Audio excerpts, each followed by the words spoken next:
আজকের থেকে নতুন দায়িত্ব পালন করতে চলেছি। নিজের প্রতি বিশ্বাস, মহাদেবের উপর ভরসা আর ভালোবাসা আছে জন্যই এই দায়িত্বটা পালন করার সিদ্ধান্ত নিতে পেরেছি।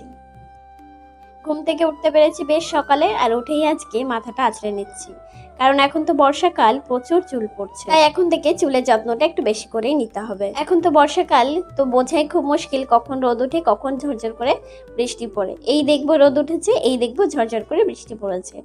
কালকেরই কিছু ভিজে জামা কাপড় ছিল, সকালবেলা উঠে আগে সেইগুলো রোদে মেলে দিয়েছি। এরপর আমার এই 1 কাপ চা, ঠাকুমাকে হরলিক্স গুলো আগেই দিয়ে দিয়েছি। পরে আমি আমার 1 কাপ চা নিয়ে বসে গেছি ঠাকুমার কাছে। যদিও আমি জানতাম না আজকে থেকেই যে আমাকে দায়িত্বটা পালন করতে হবে। যখন চা খেতে বসলাম তখনই কিন্তু ঠাকুমা আমাকে জানালো, তাই আর খুব বেশি দেরি না করেই চাটা খেয়ে স্নান সেরে নিয়েছি। স্নান সেরে নিয়ে ঘরের পুজোটা সেরে নিয়েছি। এরপরেই তো সাজি ভর্তি ফুল নিয়ে চললাম মন্দিরে পুজো দিতে। আর এই তো গাছে একটা পেয়ারা হয়েছে, এটা কিন্তু আমাদের একদম নতুন গাছের প্রথম পেয়ারা। রেখে দিয়েছি শ্রাবণ মাসের প্রথম সোমবার মহাদেবকে দেওয়ার জন্য। আর এই তো চলে আসলাম মন্দিরে। যে দায়িত্বের কথাটা প্রথমে বললাম সেটাই হলো আজকের থেকে মহাদেবের পুজো করা, সন্ধ্যা দেওয়া, সমস্তটাই করতে হবে আমাদেরকে। আগেও করেছি, তবে এতটা নিজের দায়িত্ব নিয়ে এইভাবে কখনো করিনি। কারণ আগে জেঠিমা ছিল, তিনি পুজো করতেন। জেঠিমা গত হয়েছেন আজ 16 দিন। তাই আজকের থেকে আমরা মন্দিরে পুজো করার দায়িত্বটা নিয়েছি। সঙ্গে ছিল পুটুও আমার সঙ্গে গেছে। জানি না কতটা কি ভালোভাবে করতে পারবো কিনা, তবে আমি আমার সবটুকু দিয়েই চেষ্টা করব। যেহেতু অনেকদিন পুজো দেওয়া হয়নি, মন্দির একদম বন্ধ ছিল, পর্দাগুলো বেশ নোংরা হয়ে গেছে। তো আসার সময় ভাবলাম খুলে নিয়ে আসবো, কিন্তু পুজো করে বেরিয়ে আসার পর একদম ভুলে গেছি। সত্যি বলতে আজকে মন্দিরে অনেক কাজ ছিল, অনেক পরিষ্কার করার ছিল, অনেক ধুলো বালি অনেক কিছু পড়ে গেছিল। সেগুলো পরিষ্কার করতে করতে আমার আর পুটুর অনেকটা সময় লেগে যায়। তারপরে পুজো করে শেষে আমরা ভুলেই যাই ওইগুলো, বাদবাকি যেগুলো নোংরা হয়ে আছে সেগুলো খুলে নিয়ে আসার। তবে ঠাকুমা বলল যে ঠিক আছে, কোনো ব্যাপার না, কালকে আসার সময় আমরা সব কিছু নিয়ে আসবো।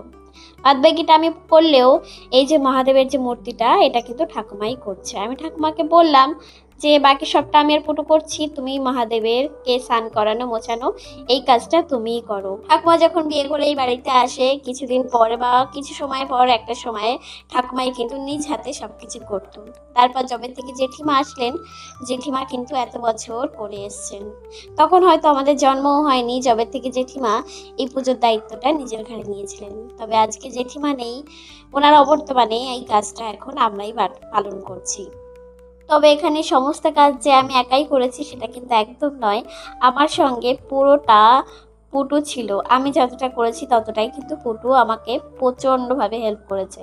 আর করবেই না কেন বলো তো, ওরও তো এই মন্দির, মানে আমাদের সরকারদেরই এই মন্দির। ও কিন্তু সরকার, আমিও যেমন সরকার ও তেমন সরকার, আমরা কিন্তু একই বংশের। এরপর মহাদেবের মাথায় জল ঢালা, সত্যি কথা বলতে গেলে এটা না আমার এতটা শান্তি লাগে ওই মহাদেবকে জল ঢালার পর মাথায়, মানে আমি সেটা কখনো বলে বোঝাতে পারবো না। এখন না এটা আমি ভীষণভাবে বিশ্বাস করি যে আমাদের লাইফে যা কিছু হবে সবই আগের থেকে ডেসক্রিপ্টেড। আমরা তো শুধু এখানে রোল প্লে করতে এসেছি। কোনোভাবে বা কোনো সময় বা কোনো জন্মে এই কাজটা হয়তো আমাদের দ্বারা অসম্পূর্ণ থেকে গেছিল, তাই হয়তো এখন সেই সময় এসছে যেটা আমরা করতে পারছি।